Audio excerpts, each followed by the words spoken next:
Hi, I'm Captain Annie Divya. Welcome to my life page. Today we'll be talking about commercial flying. Before we talk about commercial flying, let me give you a brief introduction about myself. Taking passengers and cargo for commercial purposes from place A to B is called commercial flying. So initially you'll become student pilot with student pilot license, and then private pilot with private pilot license, and the third stage is commercial pilot license. What do you need for commercial flying? So every stage needs an X amount of hours and some exams to be passed.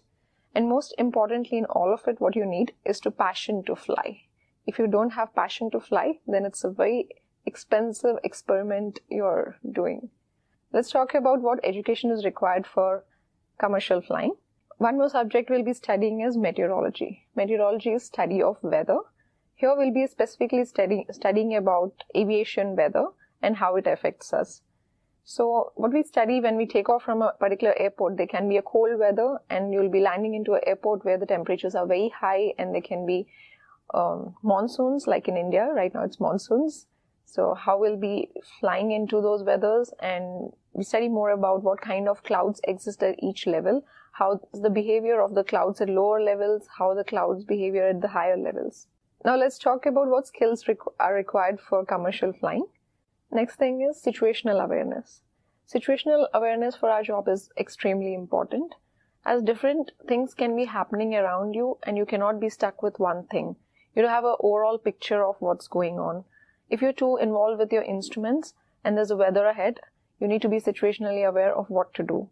You should also be aware of like terrain around and what's going on inside the aircraft, what's going on outside the aircraft, what are ATC instructions, what's happening in the aircraft. Cabin crew can come and report to you something which is not important for that time, and something else may be going on in the aircraft which is more important. So the interesting part is the positives of commercial flying. One more thing very good with commercial flying is every day is different. You're landing in different airports, you're facing different weather. It's never monotonous like other people would go to the same office every day, meet same people every day. Here you'll be meeting different people every day, going to different airports, different countries. So that's every day is adventurous. And now let's talk about few challenges of commercial flying.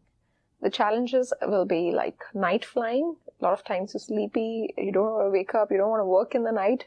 But with this job, you have to set your sleep accordingly. If you're flying in the night, you may have to sleep in the day to fly in the night.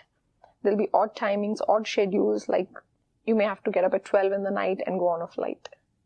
And especially for international flying, there's one more hazard. It's, I won't say hazard, but it's jet lag. You have to deal with jet lag because your time zones are continuously changing.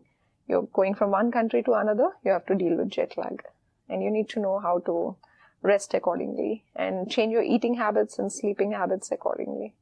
Okay, let me give you a glimpse of how a day goes in commercial flying. I have 3 kinds of days. One of the day is when I'm flying. So wake up to the call time, get ready on time for the transport, go to the dispatch, do your paperwork, go to the aircraft, fly, reach to your destination, go back to the hotel, rest, to eat food and rest it out.